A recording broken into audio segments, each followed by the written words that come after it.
How are you this morning? Are you ready to rock and roll? Okay, now I want to kind of get a sense of who my audience is. How many of you are either pastors or on parish staffs? How many of you are very engaged parishioners? Okay, we have some overlap there. That's what I was hoping. I'm delighted to be here, and I'm delighted to be able to share with you some of the findings of the Emerging Models Project. Really, the Emerging Models Project was a profound experience. We spent 6 years going across the country, and we were tasked by the Lilly Endowment to go out and find excellence in parish ministry.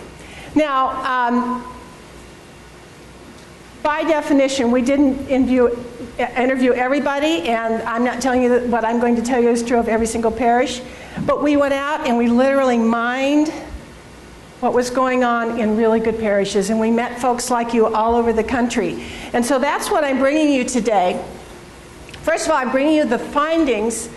We hosted 8 leadership research gatherings across the country. We met with people from more than 80% of our diocese. So this is really pretty representative. We brought them in and we mined their wisdom. And we had them write answers to about 26 different questions. We listened to them in conversation. And several things began to happen. Over time, if you've got the same pool of people answering questions in 8 gatherings, you begin hearing the same things over and over again. And what we began to realize is that there are certain things that just kept rising to the top like cream to the top of milk, you know? That they were just wonderful. And we decided that these were the benchmarks of excellent parishes. We're not calling them best practices because there's lots of kinds of practices and some work in some places and are not good in others. But they really are benchmarks because we heard them over and over again. The book, The Changing Face of Church, has all 12 benchmarks in it. I'm bringing some of them to you today. So that's one thing. We decided to focus today on lay ministry and discipleship of parishioners. So there's a lot of peripheral things I'm not going to talk about, but they are in the book. Secondly, we learned that there's lots of ways you can talk about parish, but if you began listening with a theological ear and using theological language, then you really began to understand what people were talking about, because this is our jargon, this is the way we talk, this is the way we've been trained to think. And so when we began to layer theology over the findings, just all kinds of things began to emerge. So I'm going to share with you some benchmarks. I'm going to share with you the words of the pastoral leaders themselves, and I do want to tell you, most of these quotes are in the book, so those of you that take copious notes, don't wear out your hand. You just look in the book and you'll find them. And then my attempt to find some theology and some new images to ground what we're doing. So what we're about today, this morning in our time together, we have about an hour and a half, so we're not rushed. This is good time. Is we're going to tell stories, lots of stories. But what I want you to do, because you're not going to get to just sit there, you have to work while you're here. I want you to run the stories of your parish through your head as I make these points. I want you to picture your own stories, because the point of a benchmark isn't to tell you what to do. It's to give you some new way to look inside of your parish experience. And so I'm going to start with, I asked 3 of my online students, well, I asked several of them, I picked 3, to just tell me about their parish.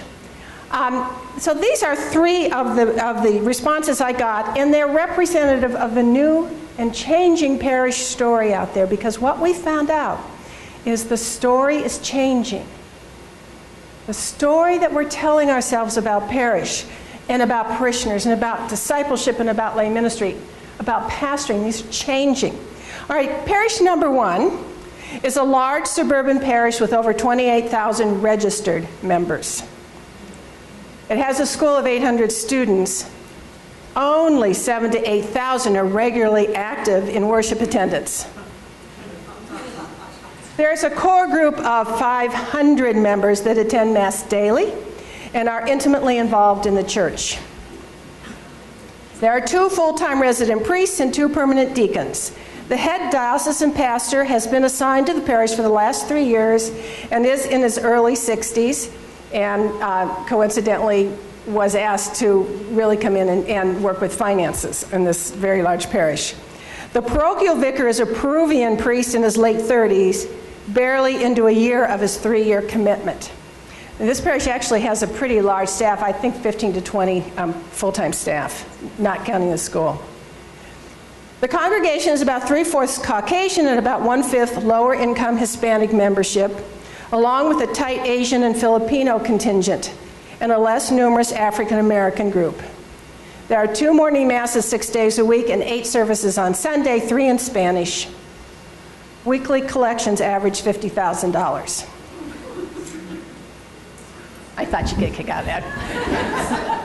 Okay, parish number 2 is a city parish which serves over 8,000 parishioners, although there are over 4,000 families registered. So usually we multiply by, let's say, 3, so that's about 12,000. There are 200 students enrolled in the school and over 1,000 parishioners attending faith formation classes in our CIA. The parish has grown into a very multicultural faith community with 80% of its members Hispanic and the remaining 20% from other cultural backgrounds. You do know there's a very rapidly growing Hispanic presence throughout the country in our parishes. This is not going to be uncommon. There are 10 Sunday liturgies celebrated on the weekends, 6 in Spanish and 4 in English. 2 daily masses are celebrated Monday through Saturday, 1 in English and the other in Spanish. Many, including the older English-speaking members, and especially the majority of the Spanish-speaking members, have had to endure much suffering and disappointment. Both are working-class people who may not have much money, but have great faith in God and a huge love for the church. The parish is served by 2 priests and 2 deacons. The full-time parish staff is composed of 8 highly dedicated individuals. I believe there was a parenthesis here that said, and overworked. The area in which the parish is located is a middle to low income area. The majority of parishioners are relatively young and mostly immigrants from Mexico and Central America. Many of them are here illegally, having left their country in hopes of finding a place where they could feed their families. Okay, my 3rd parish. This parish is in the north, not northeast, middle of the country. In 2001, 4 parishes and their 2 parochial schools were merged into our present parish. All 4 parishes were located in the rolling hills of a rural area. 2 were located in very small villages, and the other 2 were in the country. All 4 communities were originally settled by Irish and German settlers. Not long after the merger took place, we began plans to build a new complex. Presently, we have approximately 1,900 parishioners from 870 households and a parish school with 119 students. The merger was very difficult for our parishioners. Despite work by the parish council, the long-range planning committee, and a fundraising team, despite that, we lost many parishioners. The impracticality of maintaining 4 churches, 2 schools, and 3 halls was a hard sell. It is amazing how attached everyone was to the buildings and grounds. But you don't know about that in Boston, right? I understand the parishioners and generations of their parents provided blood, sweat, and tears erecting and maintaining the buildings, but they were too small to host our members and very costly. Even eventually a new complex in a central location was built. It's beautiful and has parts of all 4 churches woven into it: stained glass altars, baptismal fonts, statues, and a memorabilia case. And then some parts of all 4 parishes were sent to a sister parish in Haiti that we're very grateful for them. And most of the parishioners that left have come back. Okay, now at the far other end of the spectrum, and it was not one of my parishioners, but in the past, I will share a story of another student that I had. There are parishes in this country that have neither resident pastor nor resident staff. And so the parishioners themselves run the parish. This particular parish is in Oregon. It's a boat community, so most of the parishioners actually live on their boats. They were fishermen. The community is aging. They can't fish anymore. The fishing industry has gone down. But there they are in their boats in much need of pastoral care. So the parishioners they divvy it up. You do this and you do that, and then a priest comes in on Sunday and provides sacramental ministry. So we have a whole range of spectrums. So start getting the story of your parish in your head as we go along here.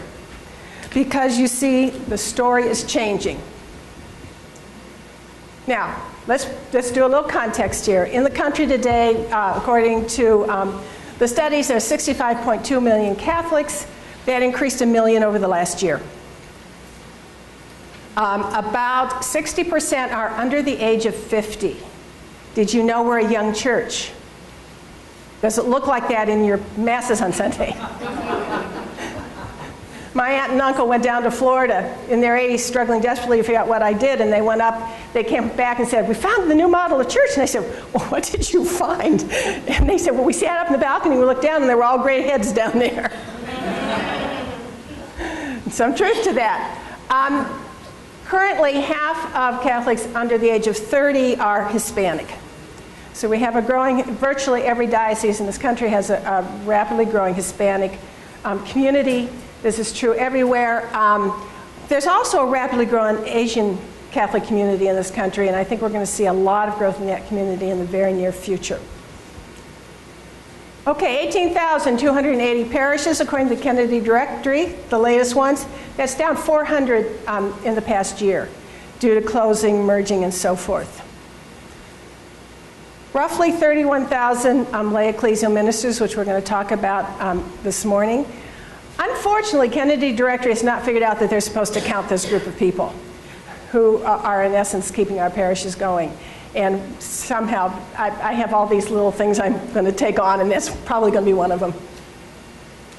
16,380 permanent deacons, and this group is one of the most rapidly growing ministry groups in the country. And we'll talk more about them in just a minute. 40,666 priests. That includes religious and diocesan. Of that, there's about 27,000 diocesan priests. Of those, about 17,000 are actively involved in parish ministry. I want you to think about this for a minute. By and large, though religious are involved in parish ministry, they're pretty much pulling out of having their own parishes. They do provide often weekend sacramental ministry. So by and large, the parishes in this country are being pastored by these 17,000 men. Now, if you stop to think about it, they're not evenly spread across the country. So there are 3/4 of our dioceses have more parishes than they have pastors, than they have men available to pastor them.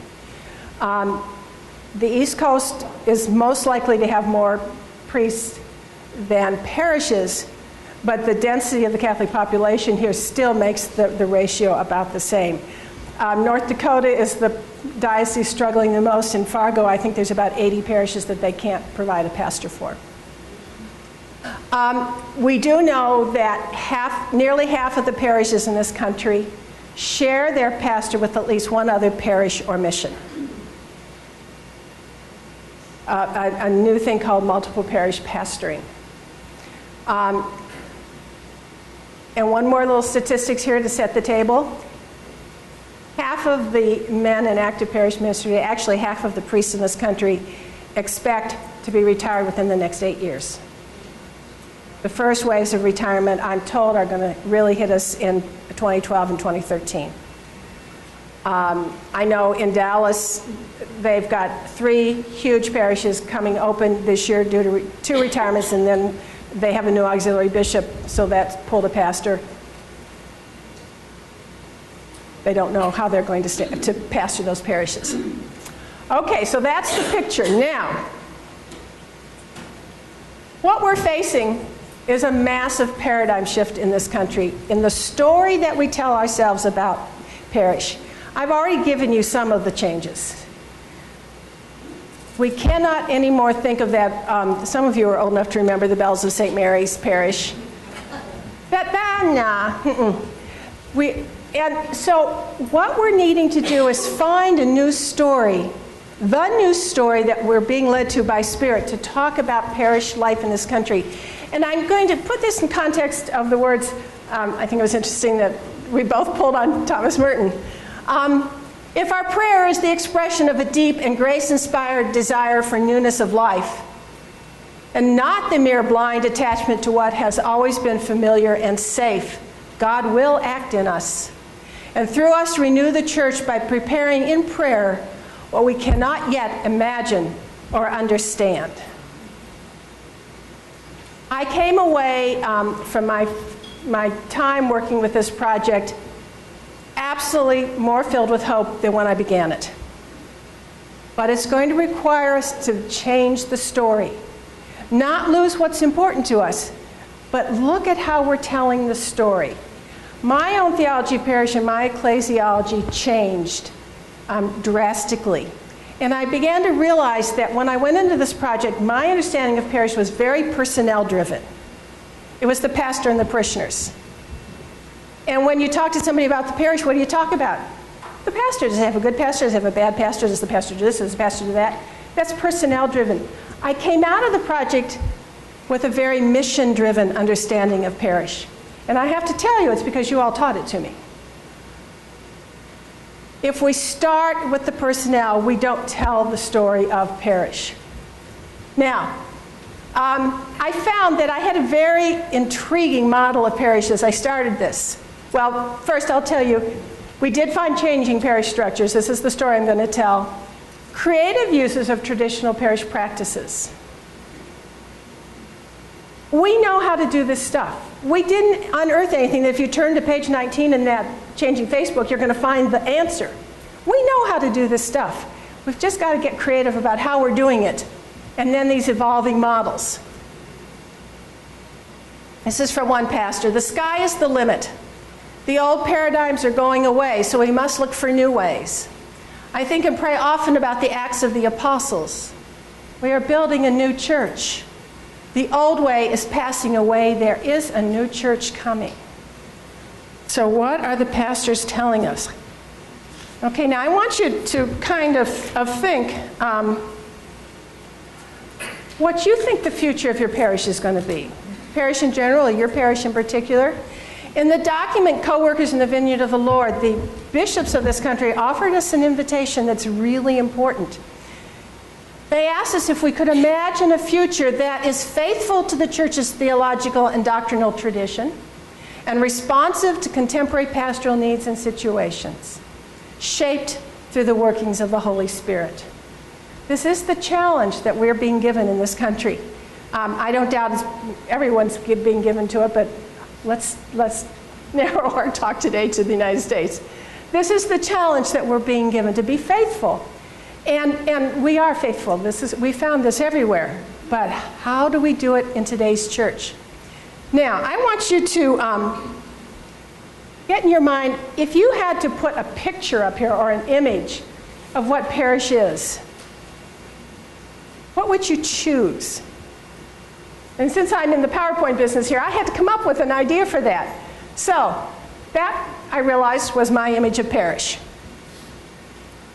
Now, we're moving out of a worldview in general, that was very dualistic and mechanistic. There were the parts, they were separate from each other. You can describe something by its parts. So I realized that my image of parish had two parts. It had a pastor and it had parishioners. As if parishioners were one body, and the pastor was separate, and that described a parish. And then I realized, well, it might be the sanctuary and then the nave of the church, so that when I thought about parish, but it was very divided, this image that I had. And I began to realize it wasn't working anymore, because when you talk about the parishioners as the parishioners, as if they're a single body, how do you understand the numbers? And every one of you involved in parish knows every parishioner has a story. Every parishioner has an intense story. And this sort of static, dualistic understanding of parish doesn't work with the one that you know. And then what I began to realize is how much we've concretized the traditional images. So if this represents the body of Christ, it looks more like a torso and a head, head. This kind of a head. Well, there's lots of other images of body than a torso and a head, but we've sort of concretized that way. Then another favorite one is the flock, the shepherd and the flock.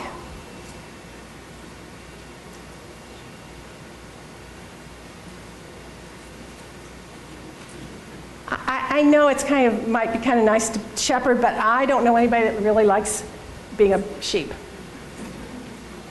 You see, what we've done with our images is we've concretized them. It doesn't matter what sheep worries about anything. It doesn't matter that sheep A has a different set of problems than sheep B. We're just kind of the sheep. And when we concretize images, we lose their storytelling power. And the storytelling power of the gospel of the shepherd and the sheep was not about the sheep, folks. It was about the relationship between the shepherd and the sheep. Because if it was just about the flock, the story about going out and finding the 100th black sheep and bringing it back into the fold with 99 was just to make them like all the others. And I struggled with that image for a long time. And then wait a minute, that's not what it's about at all. It's about relationship. So how, I asked myself, could I find an image that spoke to me of what I was learning from you and witnessing across the country about how you understand parish? And I ended up finding stuff in the field of social networking. We have an operative theology of parish that is Eucharistic-centered, that shows that the parish is co-responsible for the mission. And I'm going to get to my new image in a second. This is our understanding of parish. Today's talk is not going to talk a lot about the whole idea of being Eucharistic-centered, but that is it, folks. We are a sacramental people. And there is not a conversation I had anywhere in this country or any parts of the project. Somebody didn't bring the whole thing to a halt and said, if we don't talk about the Eucharist, then what is the point of being here? That is core to what we do. We are a Eucharistic people. And so when we come up with these models and the images, they have to reflect that. They have to reflect that individual personal relationship to Jesus that the parish is really about. And because we're theologically reflective people, and if we get caught up in the numbers, if we get caught up in the day-to-day, is the meeting room set up, and does the right person have the keys, and are the finances in order, we lose this. We lose this. We are a Eucharistic-centered people, and we are co-responsible. Now, the new story then is very dynamic because the Eucharist is dynamic. The Paschal Mystery is dynamic, right? This is my new image of parish. Is that your image of parish? Let me explain what this is. If you Google social network, you can find tons of images that look similar to this. And what this is every dot up there represents a different person. This was created by a man named James Fowler, and believe it or not, there's 2,200 people represented in that picture, the size of an average parish. And what they did is, imagine taking your address book and putting a dot down for every person in your address book. And then for every person that you have a dot for there, going in their address book and put down a dot for every person in their address book, and so on until you exhaust the group. Now, some people are going to have repeats in their address books, so that person doesn't get a new dot. Their dot gets made a little bit bigger. And this is what you end up with. And so you see that there is a cluster, and there are smaller clusters within the cluster there. And so when we think of the parish community, we need to think of the individuals who are clustered into smaller communities, right? Now, what is the gift about social networking is they not only show you count, they show you relationships. And what we're finding in parishes is we need to look at how people are related. Now, it's easiest to talk about the ones on the edges. See the ones that are just barely hanging on there? Which Catholics are those? Say it out loud. You got it. The Christmas and Easter Catholics. The C and E Catholics. They're just barely attached. It might be our homebound who are just barely attached. New Catholics. It could be new Catholics, yes. I know of a parish that sends the parish council agenda to all of their homebound parishioners and asks them to pray for the council. each month, right? A way of connecting. So what we're looking at here is connections. If you take any dots off of this picture, any of them, you have changed the picture, right? You've absolutely changed the picture. Every person counts. Nobody's a throwaway. And it's very easy in the old models not to think about everybody, but when you move to a model like this, it calls to mind and you begin to see which groups are less connected, which groups are more connected. Who needs to move around? If one of these smaller clusters in there, let's say, is your Catholic school, and I understand from pastors that often that brings a lot of life and energy to the parish, and it's a good thing. And then my question is, what happens after graduation? Where did those students and parents go? Now, there's three choices. They move into another cluster, they move out to the edge, or what? They drop off. And if they drop off, this picture has changed. Your parish is different. And so one of the benchmarks of the project is absolutely intentional outreach to every member of the parish. Now, people do it different ways over a cycle of years. They set up the parish into neighborhoods. There's lots of different ways that you can do that. But is your story of parish inclusive of everybody? Now, here's another one, and I think it shows the individual clusters a little more clearly. This would be sort of the idea of a central cluster with surrounding clusters. This could be the image of all kinds of things. It could be the image of clustered parishes. And so if you are in a clustered parish situation, what is the relationship? You know, if somebody were to have the energy to take the dime and draw one of these network maps, what are the relationships? This might be a central worship site, and then outlying pastoral service centers. What else could you see in here if this was clustered parishes? It could be a central administrative site where you bring all of the staff to a central site that serve the cluster. And then you begin to get a picture, and you see that one on the lower right isn't very connected. And you go, wait a minute, what's going on here? Why are we not connecting with this parish? Why, or this group of folks? This also could be a map of a mega parish, where the center might be the parish council and the staff. A lot of parishes set up things like ministry or things like commissions, and pastoral council members then are liaisons to the different commissions or ministries. All right, so what we need to look at is how are we connected? And are we ignoring people, and who is not getting the energy that is needed? So these are just playing with images. Play with new images for your idea of parish. Okay, now, theological language for all of this. This is very Trinitarian. You know, if in the old mechanistic model of Trinity is the hard triangle with the 3 points. And we all know that's not the spirit. And we are reclaiming a very Trinitarian theology, I think, and particularly when we talk about parish. The Trinity is relational. It's dynamic. It's pulsing. It's alive. That's what parishes are.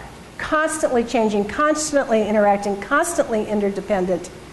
You need every part of the Trinity. You miss a part of the Trinity, you don't have a Trinity anymore. You need every part of the parish.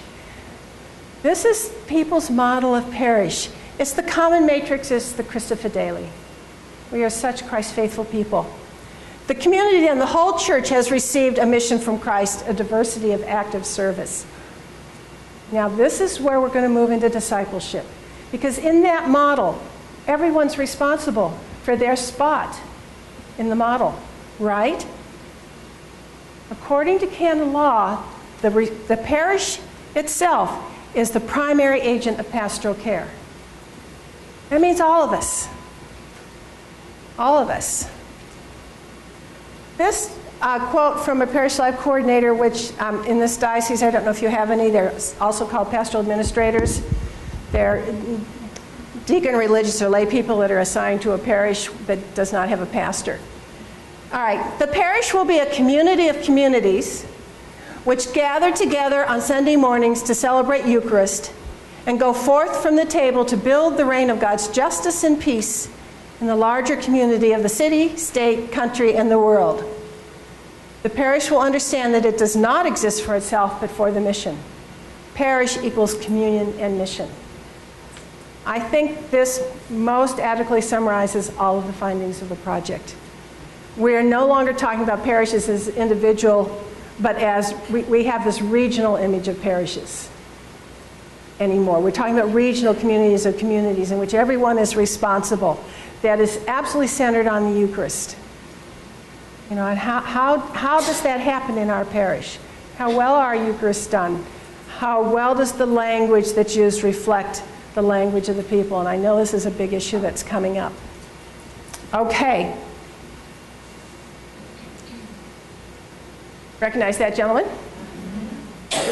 In a speech last summer to his diocese, the Diocese of Rome, he said this: a co-responsible parish will require a change of mentality, especially regarding lay people, to move from considering them to be the clergy's collaborators, to recognize them as truly sharing responsibility for the existence and action of the church. What is a co-responsible parish? It is one in which all of the baptized, ordained and lay together, are responsible for one another. Folks, we don't get away with saying that's Father's job anymore. Well, why doesn't Father do that? He's the pastor. We are co-responsible. That's what our baptism does for us. Co-responsible. And this is an ongoing theme of his. This wasn't just a chance conversation. All right, this is from a diocesan person. There will be a wider understanding that to be a disciple is to continue the mission and ministry of Jesus. This will be new and central, an element of everything that a parish does. In order to be a co-responsible parish, we all have to take our discipleship seriously. Now, this is what people told us in the end a vibrant parish looks like. It will have vibrant and welcoming smaller faith-based communities. Back there in that social networking thing, those were all those different little groups. This might be the traditional Renew type scripture sharing group, but it also might be other kinds of groups in the parish. It might be the Booster Club and the Formation Families and the Senior Group, all kinds of faith sharing groups. Increase lay leadership. This is the only way it's going to work.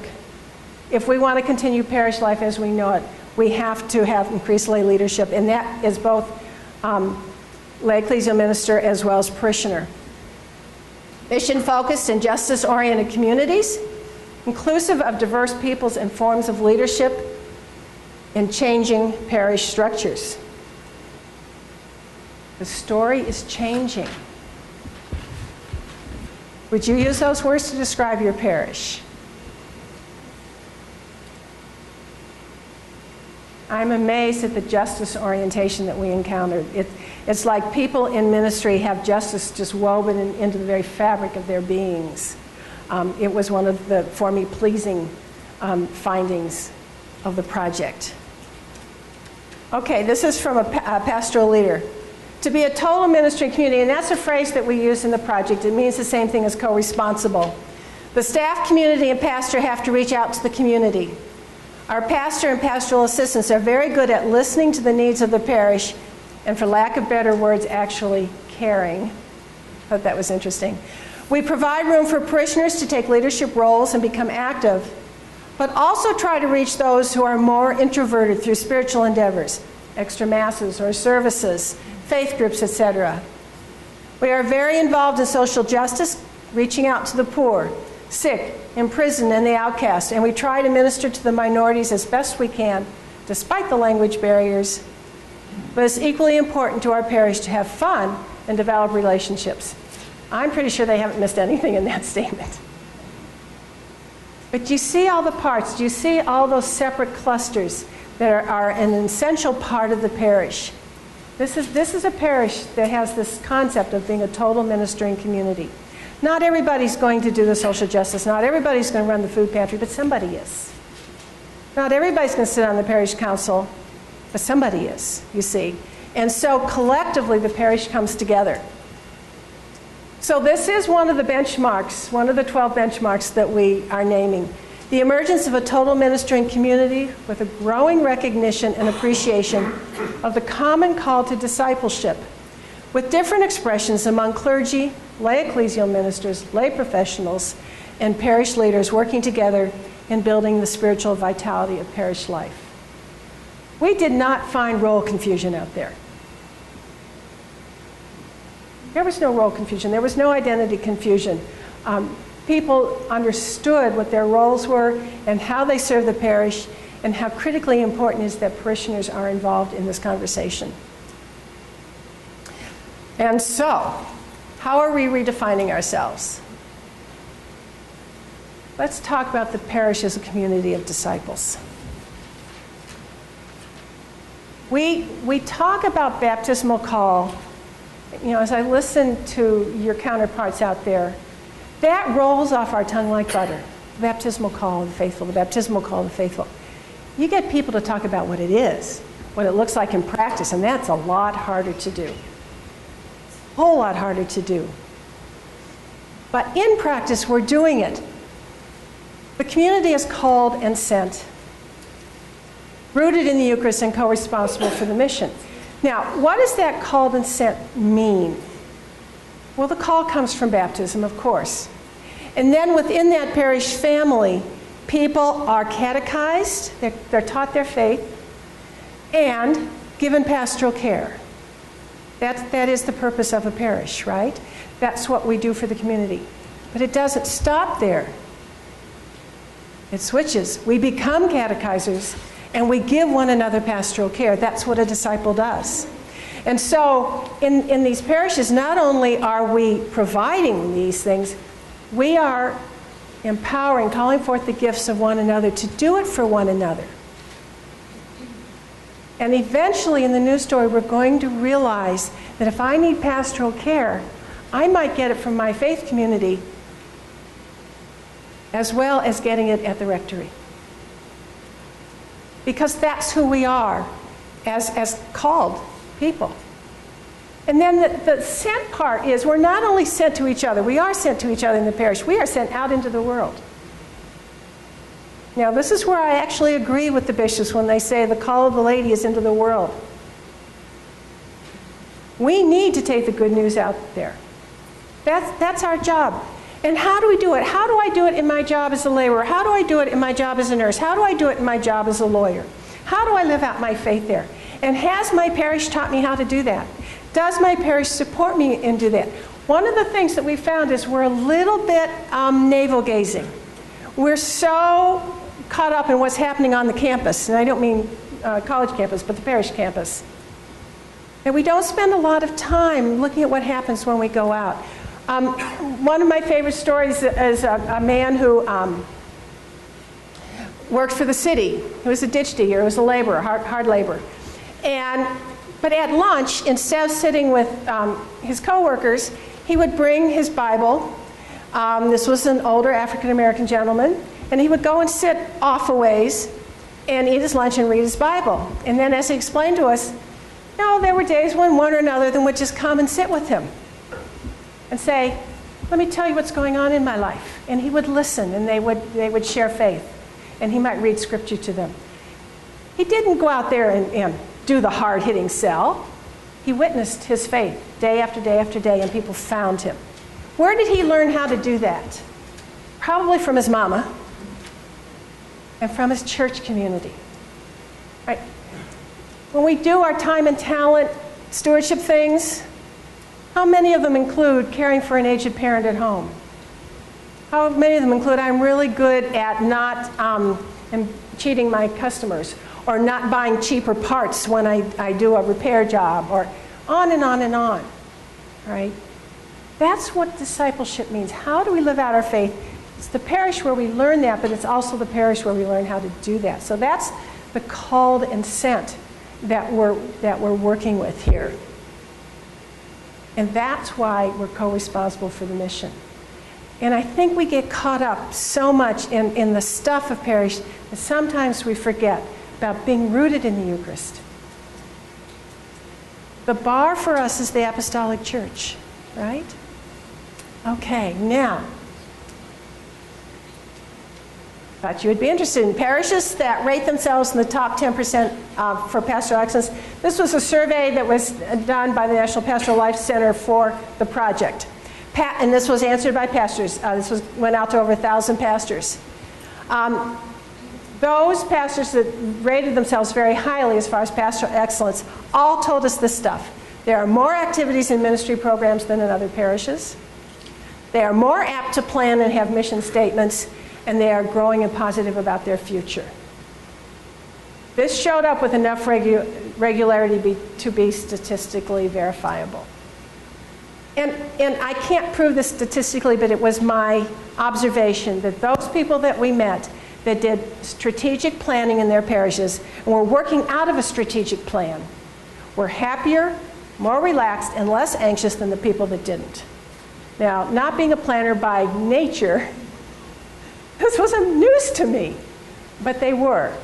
And so, creating that common vision, that common mission in the parish, so that every committee, every counselor, the staff, the pastor works out of that shared vision for this parish in this place, that's going to lead you to excellence. Now, this is what people told us. When they told us that their parishes are not vibrant and alive, they told us one or all of these things. The pastor, the staff, or the parishioners are the problem. Oh.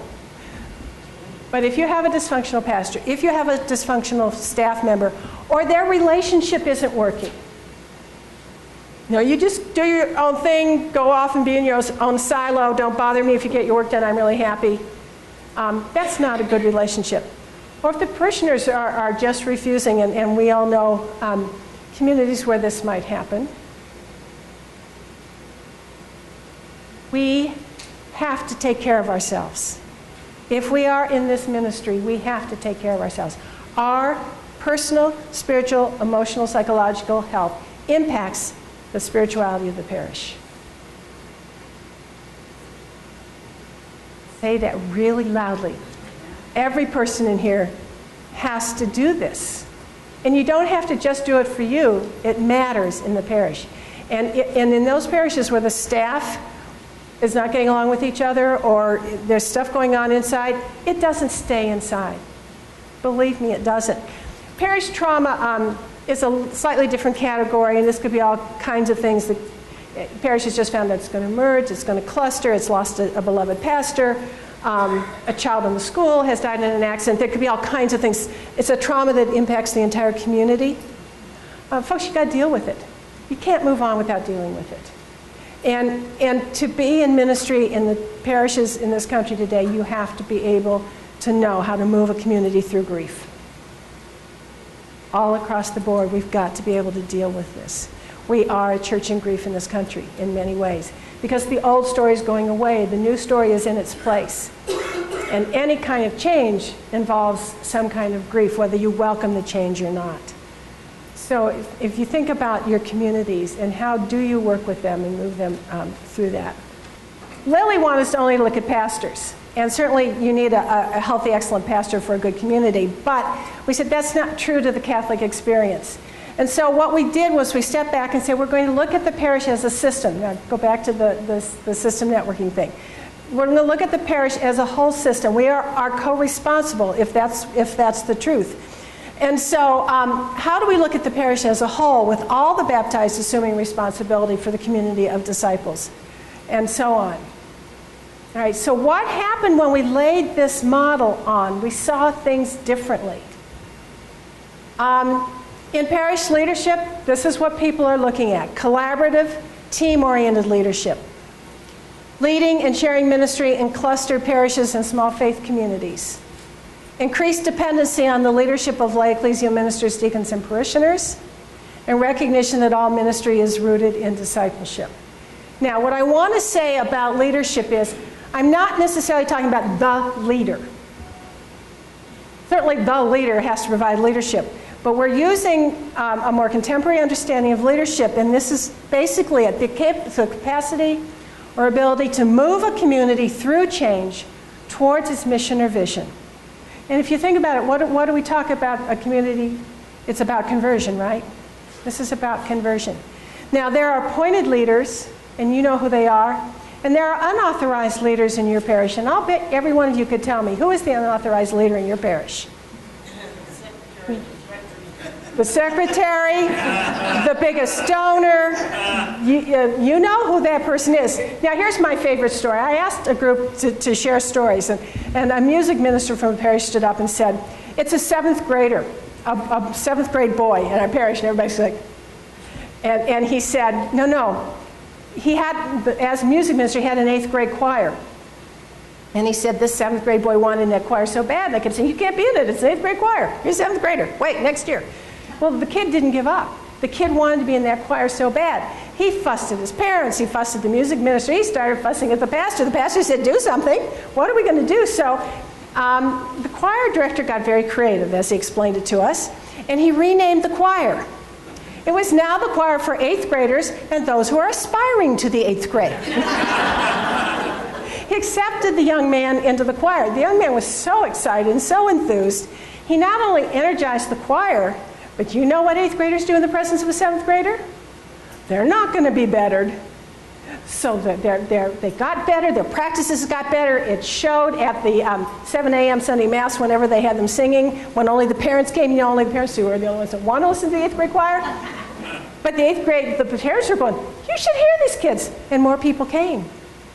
And that young man's enthusiasm began to spread and infect, in a good way, the entire parish. All right, so without exactly being intent, the young man moved that parish closer to its mission. So when we're talking about leadership, we're looking at this sort of thing. Now, this is a pastor.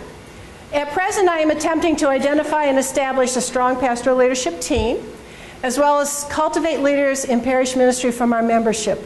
I'm also trying to develop and root, with the help of others, a clear vision for our parish. Okay, so you see all of those elements there. Now, this is what we discovered. Among the obvious qualities of a leader, being pastoral and ethical and prophetic, things that you would expect and are important, we found some others that are critical. Tolerance for complexity. This one is really important. Our parishes are incredibly complex entities. That's why the one category fits all just doesn't work. Whether it's culturally diverse, whether it's generationally diverse, whether there's gender diversity, whether there's ideology diversities, political diversities, never mind the kinds of accounting systems we have to put in place now, and all of the records we have to keep for sacraments and for irregular marriages, and on and on and on and on. And everybody that walks in the door doesn't think the same. And everybody that walks in the door has an idea of what they want out of that parish. And you have to be able to tolerate that kind of complexity to be a vibrant leader. And I've looked at this and looked at this as far as I can figure out, and maybe one of you can tell me something different on the break, I'll welcome it. The only way you develop this tolerance is to develop it. It takes experience. And I think that's why some of our newer ordained and our newer lay ministers and our newer deacons struggle a little bit, because it just takes time to develop this kind of tolerance. But we saw this in the folks that we worked with. Very adaptive and creative. The old models aren't working anymore. Adaptive means, you know, if it's I've got to do the finances right, fine, that's a technical fix. I go to the diocese, I find out what the rules are, I follow the rules, I'm fine. There's too much going on in parishes for which we have no guidebook. There is no guidebook for the way we're doing parish today. And the really adaptive leaders are those that get in there, they take the coat jacket off, they roll up their sleeves, and they say, I don't know any more than you do, but we love this parish and we're going to make it work. And then they get very creative about how that happens. There are as many ways to do parish as I think there are parishes. It's got to work for your place and your time and your folks. Canon law, the latitude in canon law is huge.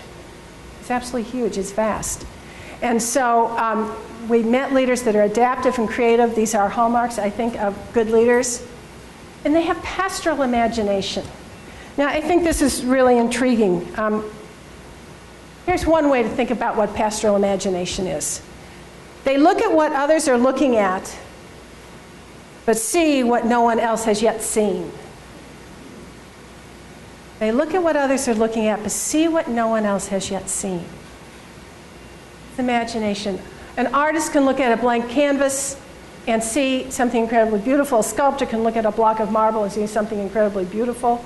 Henry Nouwen has that marvelous story about the young boy that goes into the sculptor's studio and he sees this block of marble. He goes away, comes back later, and where that was is a gorgeous marble lion. And he says to the sculptor, "How did you know the lion was in the marble?" And the sculptor said, "Because there was a lion in my heart." See, that kind of imagination. How are we thinking about our parishes using that kind of imagination? Okay, now let's talk about parishioners. What I discovered was when I changed my model from being personnel-driven to being mission-driven, I had to start with the mission when I talked about parishes. I used to talk about the pastors first, and then I'd talk about the staff, and then if there was time at the end, I talked about parishioners. And I realized that is not true to the way we are living parish life in this country. If we are not focused on the parishioners, there isn't any point in all of it. So we have to begin by talking about the parishioners. This is from a diocesan representative. Without collaboration and working together, the mission for the future will be overwhelming. No one person has the vision or energy to accomplish change for the future. The Spirit has gifted each of us, and unless we are open to each person's gifts, the future of the church will be hindered. Each person's gift. Everybody brings something. That 7th grade boy brought something. He had a gift. Where are the gifts in your parish? Where are the unexplored gifts in your parish? Where are those little clusters that haven't been tapped into yet in your parish? This is from another person, a lay minister. The perception that father or sister is in the church to do the ministries of service has already been dealt a blow. With some reluctance, the laity at large are stepping forward, but in the future, it will be impelling that the level of awareness and demand of gospel service be realized in the individual lives of the community. That's discipleship. And this is not happening because of numbers. This is happening because the Spirit is waking us up to what our baptism in our community means. The Spirit is waking us up to what it means to be a disciple. If I'm a disciple, I don't get to sit back and not do anything. I don't get to... I think I've decided people have what I call sort of a hospital image of parish. I've got problems, and I'm going to go to the parish, and they're going to get healed and fixed. Well, folks, that's not the way it works. I'm a disciple. I go to the parish to provide some of that healing as well as receive it. So this is one of the benchmarks then. Proactive outreach to individuals and households within the parish despite the size and complexity of the parish structure.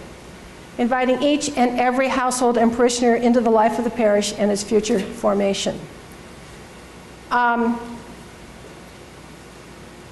All kinds of models out there. Some parishes divide the parish into neighborhoods, geographical neighborhoods. And teams of parish counselors are expected to visit every house in that neighborhood in a given cycle, 1, 2, 3 year cycle. There are parishes where the pastor or the parish life coordinator makes an attempt to visit every household within a 3-year cycle. It's that personal contact. It's that reaching out to those little tail ends on that network graph. People are doing this. They're finding ways to do this. And it's important to understand it does not have to be the pastor or the staff then. We are so hungry for relationship. We are so longing for community. Okay? So how are we doing that? What you all told us was this. When you said your parishioners are active and engaged, these are the things that you said about it. They're engaged in the future visioning and growth of the parish. There are lay-led ministries, often with training and evaluation. Unfortunately, for whatever reason, Many dioceses are cutting back their ministry formation programs. We've seen this over the past years. I think it is a profound sadness that that is happening. But what is happening in its place, and this is probably a very good thing, is parishes are picking up ministry training. So they are tending to training and formation within the parish of the people that are stepping forward to do ministry in the parish. Developing new ministries is going on all the time. And these are the parishes when the parishioner comes up and says, I wonder if, they don't get a no. They get a, well, that's interesting. Go get some more information about that and come back and we'll talk about it. And when you do that, you get new ministries. There's a parish down in New Orleans that after Katrina, they developed the ministries of sheetrocking and demolding. If you don't tend to the very basic fundamentals of life, you're not going to move in a spiritual direction.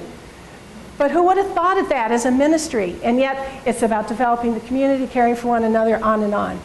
And integral parish council structures and planning processes. I cannot tell you the sadness of people where there's not an active council in their parish. And I don't think we fully understand what a council is. It is a consultative body. We all think that it's supposed to be decision-making and we feel bad. No, we do not understand the gift and the power of being consultative bodies. Canon law requires pastors to consult with the parishioners. It's right there. We have this in place. Interestingly, when people said to us, oh, they're not active engaged in our parish, they never mentioned these things. So these kind of go hand in hand. Now, what we are learning is that all of the typical ministries in the parish of word, worship, and service are moving into the hands of the laity, whether lay staff or the parishioners. So people are looking at all the ways that we can move to lay-led, whether it's prayer, through Liturgy of the Hours, or communion service instead of Mass every day. A lot of use of technology is going on out there. Folks, if you want to involve your youth and young adults, you better figure this one out. You better figure out how to move to Facebook. Does your parish have a I used to say, does your parish have a website? Now I say, does your parish have a Facebook page? Young adults all know what I'm talking about. And in fact, I did a Theology on Tap last week, and I said to the young adults, a parish is like a Facebook page. And they all looked at me, and I said, well, yeah, it's a virtual community. Have you ever seen every member of your parish all at the same time? And they laughed because they knew exactly what I was talking about. Okay, we need to figure this out. A lot of distance-based learning. You can get a distance-based master's degree from the University of Dallas. There I did my plug. Okay. Scripture sharing, multicultural, multilingual community services. There's many, many ways that we can bring and involve the laity. Now, those same pastors that told us about their excellent parish, they told us that the development of the leadership and gifts of parishioners is rated by them as the least effective area of pastoral excellence. After everyone saying this is our future and this is what discipleship is and this is the way that we're going to keep going as parishes, what are we doing about it? And these are the areas that they told us. They put it at the bottom of a list of 20-odd different parish activities. The building and renewal of adult faith and all its efforts. By the way, one of the benchmarks is intergenerational, lifelong catechesis. Training of parishioners for leadership and ministry, developing small faith-sharing communities, and actively involving youth and young adults. Notice anything I've been talking about up there? We've got to figure this out, folks. This is our future. How are you doing this in your parish? Now, since I'm going to say a brief word here, and then this is the end of the part about discipleship, and I'm going to move into lay ecclesial ministry. But we did the study on the next generation of pastoral leaders. We interviewed online young adults in their 20s and 30s. We had over 1,000 responses. And Bishop Estabrook, who is the auxiliary bishop for the military diocese, wrote the preface to the book. And after he read the results of the study, his opening line of his preface is, and he quoted your own Tom Groom, he said, we used to wonder if our children would have faith. But now we better wonder whether or not our faith will have children. Do you understand that we are hitting the first generation where it is not automatic that you become an active Catholic? We have to catechize and evangelize our children. There was one young person that stood up in one of the gatherings, and I quote this because I think he was on the money. He said, "You get 1 hour of our time a week. And if it's not the best game in town, you got a lot of competition." Now that's a whole different way of thinking about this. Do we make that 1 hour the best that we can make with the best preaching and the best music? Do you know that if you involve, are some studies, not mine, that show that if you use drums, you increase mass attendance? Okay. Well, we asked these same young adults, if you could tell church leaders anything you want, and believe me, it doesn't start when they're young adults. We have to start with the youth. We have to have solid youth programs in our parishes and our dioceses. What is the first thing that gets cut when money gets tight? Youth ministry. We can't do it. If we don't do that well, we are in serious trouble, folks. But this is what they said. Pay attention to us. Please pay attention to us. Now, quite frankly, when I was in my 20s, I probably said the same thing, but they're saying it. Now, we interviewed young adults who are already very active in either campus ministry or in their dioceses or parishes. Again, we went out and looked for the really involved ones. And so this may not be true across the board, but it's the involved ones that we at least need to be working with. Pay attention to us may mean getting them involved in the multiple parish ministries that you have. Do you have young adults in their 20s and 30s on your councils, on your boards, on your commissions, and so forth, leading your ministries? And then do you have young adult ministries that are specifically young adult? They want more catechesis, both relevant and rooted in the tradition. These answers broke pretty well 50-50. Of those using language that sounded more conservative, language that sounded more traditional about what they wanted, but the hunger for catechesis was across the board. And don't assume you know what they mean when they're talking about this stuff. There was one answer where the young woman said something to the effect, we have got to get back to tradition, we have gotten off track, we've got to get back to tradition, we've got to start teaching what we learned in Vatican II. Don't assume. When they ask for Eucharistic adoration, don't assume you know what it means. Don't assume it's what it was for you when you were growing up. They want an hour where they can turn off the BlackBerry. They want an hour of dedicated silence in the presence. But don't assume it's what you knew as you ask them. Learn from them, okay? They can see the future of the laity in the parish. And for God's sake, they said, stop scaring us. Please stop scaring us. Talk about love and forgiveness and acceptance. All right, we're going to talk about what we found is that the roles of parish staff are evolving. And while I'm going to focus on lay ecclesial ministry, you cannot talk about the parish and parish staff if you don't also talk about the pastor and about deacons. Okay, here's me in my attempt to find images again. What we discovered was that the pastor and the parish staff, their primary role is animators of the community. These excellent leaders that we met, they're catalysts of what goes on in the community. Now, these little cute little guys are neurons. And neurons are what we have in our brain, and they send out electrical impulses, and the electric impulse goes out to the edges and touches the next one, and it sparks that one, and it sends out an electrical impulse. That whole idea of sending out impulses, of animating the community, that is a primary role for the pastor and staff. Not the doers, but the animators. Get the new ideas, get the pastoral imagination going. How do we excite the community? How do we involve people? All right. Now, this is one of the benchmarks. There's an evolving role of pastor in our parishes. People describe the pastor's role as that of a facilitator.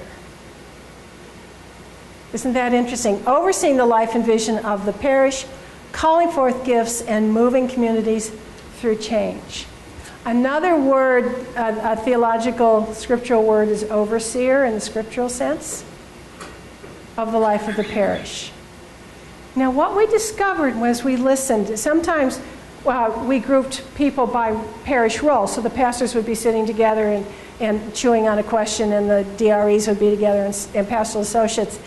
And after one debrief, this pastoral associate sitting over here said, "Did they answer the same questions that we did?"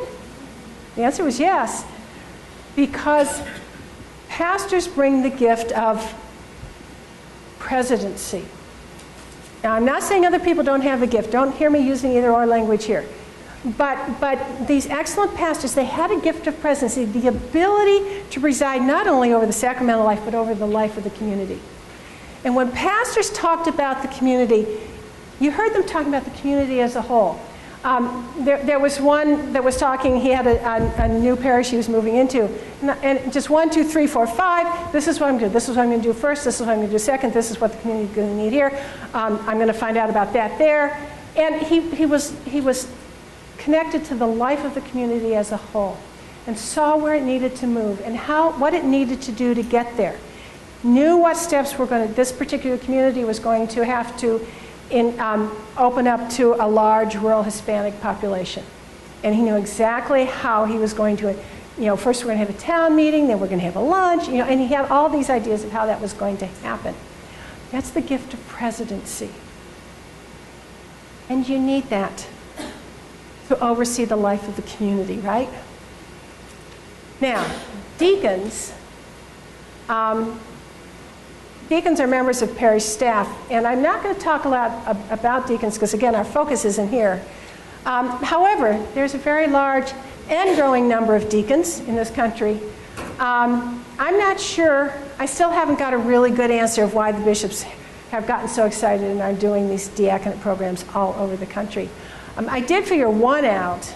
I was at a mass where the presider was from an Asian country, and he said something, and then the deacon interpreted it. Well, all right, that's a use. Basically, what we found is there's absolutely no consensus on the role of the deacon in the parish. There's marvelous documents. I mean, the documents are there. It's not at that level. We don't know how to put it into practice. And so some deacons do one thing, one parish, something quite different in another parish. We have not, and I think to our detriment. We need to figure out the role of the deacon and not confuse it with other roles. By and large, deacons are appointed to a parish. They're not full-time. They're not paid. They have other ministries outside of the parish if their true character as a deacon is being taken into consideration. My own take on it is, if we talk about the deacon being the voice of being the presence of the church with the poor and the voice of the poor in the church, every time you see the deacon in your parish, you should be thinking about the poor. It should be that connected, because that is the gift of service that the deacon brings. But interestingly, what they are giving us is an experience of married clergy. We are experimenting in what it would look like to have a married clergy in this country, in case we ever move in that direction. Now, lay parish leadership. This doesn't get any less complicated because there's so many ways to move into parish leadership. You can be employed, okay? You can be employed as a lay ecclesial minister or as a lay minister, with or without a resident pastor. Now, the difference here, the bishops have put a fairly narrow definition on who a lay ecclesial minister is. And that is a person in a recognized public position in the parish that's primarily pastoral or catechetical. So a DRE, a youth minister, a music minister, those would be ecclesial ministers. But you have a lot of professionals working in parishes who see what they're doing as ministry. They don't fall into the bishop's category. So business administrator might be one. A lot of folks in parishes who are lay ministers but don't have the title lay ecclesial ministers. You have installed parish life coordinators. Are there any in this diocese, pastoral administrators? I don't think there are. There's some 500 in the country. The bishops are kind of nervous about this role. This is when you have a vacant parish. This is a parish that does not have a pastor. It's vacant. And under Canon 517.2, which was added to the canon by the bishops from Latin and South America, the bishop may choose to install a deacon, religious or layperson, to provide the pastoral and administrative care of the parish. What the canon is concerned about only is that there is someone who could be a pastor, whether or not actually in the moment functioning as a pastor, to provide supervision. What's different between this and a person that's been employed by the pastor? You have many, we've got over 3,400 parishes without a pastor right now. But where the situation is that those parishes have been clustered under one pastor and then a pastoral associate is hired and functions to all intents and purposes as the primary presence there, they're connected to and their direct responsibility is to the pastor. Parish life coordinator is installed by the bishop and their direct report is the bishop. This is important for the life of the parish because we have to maintain that connection of the parish with the ordinary. And we lose it if we don't ensure that direct connection. So this is critically important. We interviewed over 50 bishops across the country in focus groups on this question. I'll give you the short version of their response. The short version of the response was, I'm not so sure about this. It is an anomaly, and it is. We would prefer pastors. There's no doubt about that. It's an anomaly, and it's going to be temporary. Only about 75 or 100 years will we be using this. Notice church speak there. And those guys out there better be really careful about, but my parish life coordinators are great. Let me tell you about them. Recognize that dynamic? The face you know? Okay. So that's the reality. And then lots of parish staff, and I think maybe you even indicated that, where it's not an employed person, but it's parishioners who are volunteering and providing that ministry in the parish. There's a lot of that. They may be given titles. There are HR implications for all of this, which we as a church, even as we're beginning to look at what it's like to have a married clergy, we're also looking at what it's like to have an employed set of ministers. And all the HR stuff is involved. So in many states, you cannot hire somebody half-time, but require them to work full-time, and the second half is their volunteer service as a parishioner. You can't do that. So there's lots of implications in here, with or without pastor or staff, and I gave you an example of that. Now, in this country, there's 31,000 lay ecclesial ministers. My favorite definition of this role comes from our own Dr. Hannenberg here. A vocational commitment to formal public ministry in the church with official recognition. Now, the person that has become a lay ecclesial minister has repositioned themselves to the church. They have taken a public role. They have accepted the responsibility that comes with accepting that role, which may or may not involve a paycheck. They now are related differently to the parish. The word vocation here is critically important, and that's why the work that Dr. Hannenberg and others are doing is so important for us. This is a vocation. Lay ministers see this, the vast majority of them, as a vocational call. Now, what does that mean? Remember, if we stay in that mechanistic, dualistic, static set of definitions and think of vocation as only a state in life, we get in trouble here. And then you have women religious coming up to me and say, I'm not a lay ecclesial minister. Well, the way the definition is being used by the bishop is it doesn't have anything to do with state in life. It's a role in the parish. Either you're in the parish as an ordained, or you're in the parish as in the not category that we were talking about last night that we don't have better words for yet. So lay ecclesial ministers do involve religious in those very specific recognized public roles in the parish.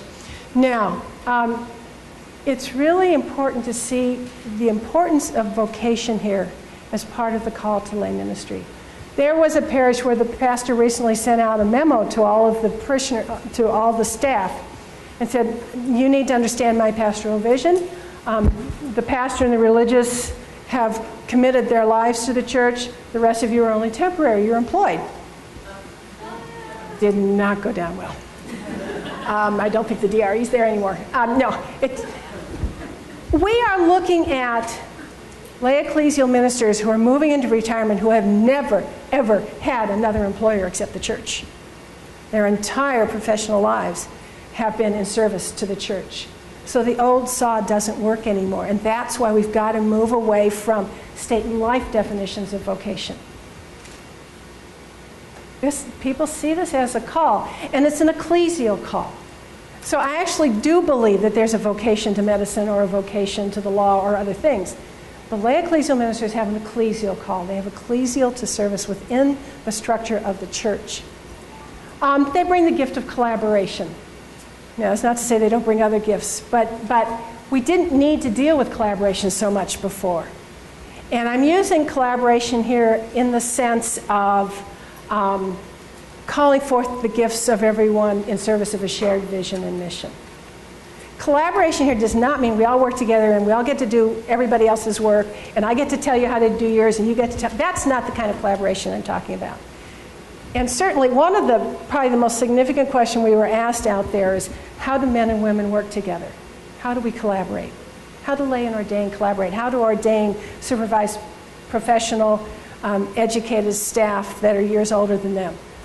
Those are collaboration questions that need answers. And one of the things I tell folks is, go buy a copy of Deborah Tannen's From 9 to 5 Men and Women in the Workplace. From 9 to 5 Men and Women in the Workplace by Deborah Tannen. Excellent book. And here's one of the short versions. This is not directly from her book, but she addresses it. It's the difference between, I've got to get this right, being grilled or being marinated. Now, you all like a good barbecue, right? Do you grill it first and then marinate it, or do you marinate it first and then grill it? Depends on what you're cooking, right? When you're working with men, I am told, you grill first and then marinate it, because what's up front on the table is what gets heard. And I watched a man that I worked with do this, and I sit there and I just shudder. Obviously, I'm not a man, okay? So I just shudder. And he would pick up the phone, and he wouldn't say hello. He whatever the issue was. And then he would kick back, he'd put his feet up on the desk, and he'd just have this jolly old conversation about the weather or the football or whatever. And I'm going, what? With women, you marinate first, and then you grill. Join, connect. How's the weather? How's your family? Are you feeling better today? How's work going? Oh, by the way, I think we need to work with this issue. Marinate first, then grill. Okay, gender differences, that's a big part of it. But the kind of collaboration we're talking here is calling forth gifts. And we're about finished here. The benchmark is that these folks are generalists, responsible for much of the day-to-day work in the parish. I'm running out of time, so I want to, we're done well. There's collaborative atmosphere and strong leadership roles. Theological grounding. You need to have the theology to do this ministry. You need to have the graduate level, if at all possible, theology to do this ministry.